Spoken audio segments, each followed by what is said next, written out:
G'day guys, and welcome to World of Tanks with the Magnificent Margon. I was going through some of my older replays, and well, I found an STA1 replay that I was actually quite impressed by. Now, this battle really shows how quick and nimble the STA can actually be. Well, not really quick and nimble. It's not a bad mobile medium tank. It's pretty big and pretty sluggish as the mediums go, but it can get up and go. Now, I'm almost 100% sure that I haven't got the upgraded motor on this one. I never was really good with upgrading this motor. I just never got around to it. I think that was the biggest thing about it. So, basically, I was very slow. Now, Kaz did upgrade his motor, and there were differences in it, but not by much. So, basically, I never really upgraded. I think I did upgrade it recently, and I have noticed a significant difference. Now, with the STA1, it was actually quite an interesting tank. Now, this position here I've been here several times, and even though I'm inside of the spotting distance, I haven't actually been spotted by anyone significantly, so I can just blast shots out of this. Now, the top gun on this is actually very impressive. I have always loved having the top gun ever since I got it. It was just one of those guns that it worked from the word go. And I do strongly recommend using it. It's amazing. I've never had any real problems with it.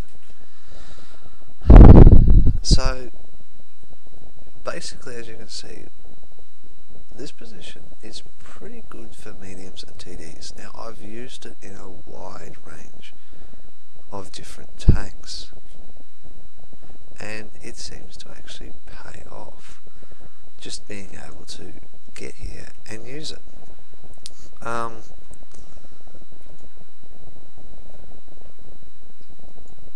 I don't know, I've been here a couple of times, and it has worked. Now, we do know there is a T71 over there. We also know there's an SU-152. Now, it's going to be quite interesting.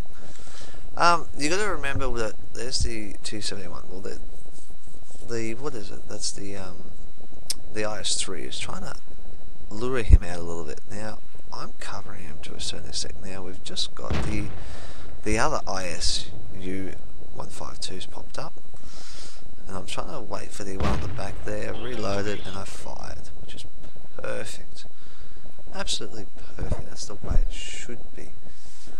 Now, as a tier 8 medium tank, it's pretty good. Like, the commander is your radio operator. Now, you've got to keep that in mind. So you lose your commander, it does become very tough. And this tank is prone to losing its commander when hit, because all the people aim for the cup holder on this one.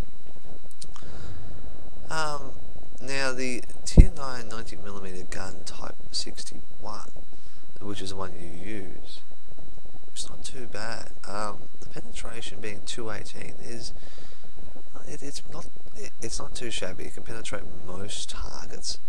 A lot of the time I've seen with the tier 8, you normally only get sort of a tier, well, you only get sort of like a tier 210, 208 mils in penetration. So all in all, this isn't too bad. Now, as you can see, most of our heavies have moved up on this side, and I thought, I'm not really needed here. And I looked down towards town, and there is a 69, a Tiger P, IS-3.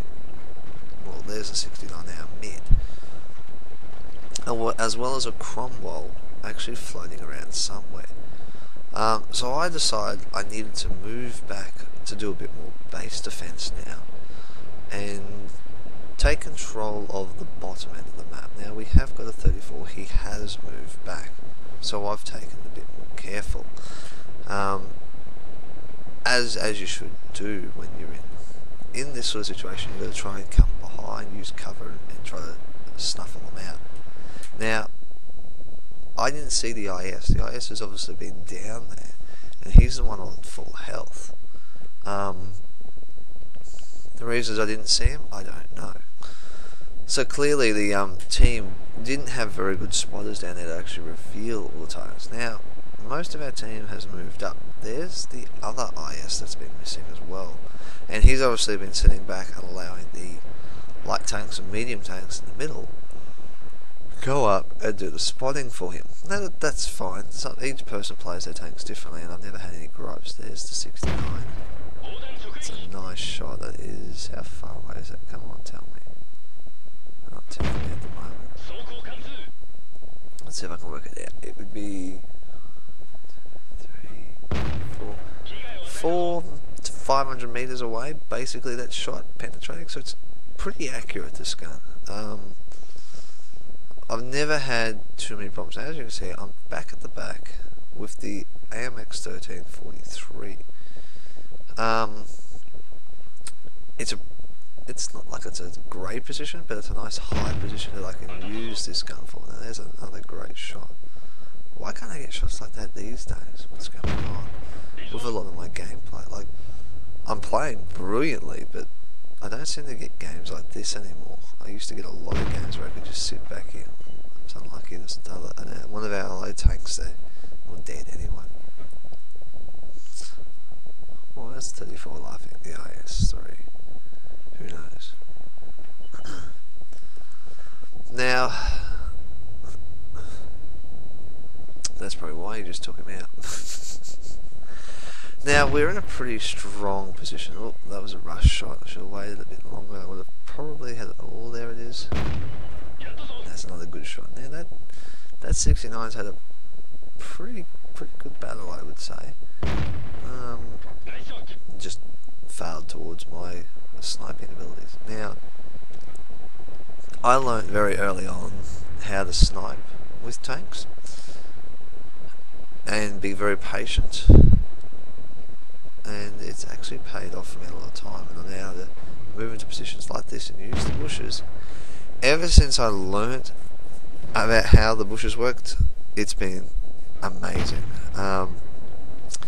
Kaz used to always say to me, you got to sit inside the bushes and shoot out of them, and it gives you cover. Well, it does give you cover, and it was correct, but it only gives you cover to actually protect yourself for a minute time until they spot you. If you shoot, you're basically revealing your position. So, in hindsight, me sitting in the bushes and shooting out of them is not best, but sitting just behind the bushes, about 15 meters back, and shooting through it works perfectly, and nobody can see you and do anything about it.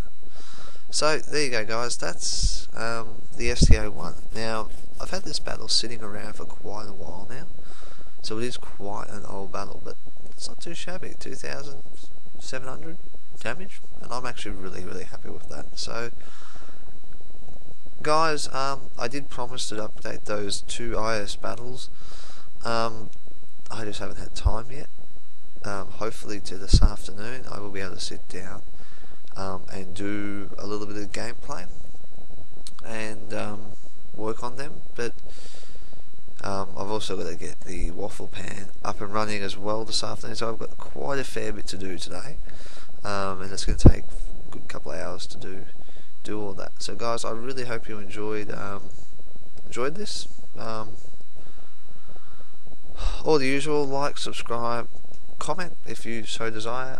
Join me on my Facebook page. I do post everything on my Facebook page as soon as I do it. Plus, every now and then I stumble across other information that I'm putting out there. This Monday coming, which would be, I have no idea what's that, 29th, so the 30th, which is tomorrow, from when I'm recording this, because I'm actually recording this on Sunday morning for a change. Yeah, 7 p.m. Eastern Standard Time. A local YouTube subscriber has actually decided to do the same thing as what is happening over in the EU servers and the North American servers, where a lot of the YouTubers are actually pushing for historical battles to happen. So this guy's actually put it up on the forums page, and I will be jumping on to do some historical battles. I've been very busy over the last couple of days trying to unlock as many of those tanks as I can and get them ready to go. Biggest problem for me at the moment is actually affording them all. I've spent a shite load of credits on unlocking a heap of these tanks, getting them all outfitted and kitted up and ready to go, and testing them, and it's been a massive ring round. I've probably paid attention to the Germans a little bit more due to the fact that they do have the disadvantage in it to a certain extent. You can still pull off a victory, but that's just the way it is sometimes. So I thought, let's go for something a little bit different and do it. So I encourage you all, so 7 p.m. Eastern Standard Time for Australia is when it'll be going online. I believe on his forum page, now I don't have that in front of me, he has got all our times, but I will put a link to that forum page, and hopefully we can get something going in the Asian region and have some fun in historical battles as well. So yeah, guys, outside of that, happy hunting. I'll catch you on the battlefield.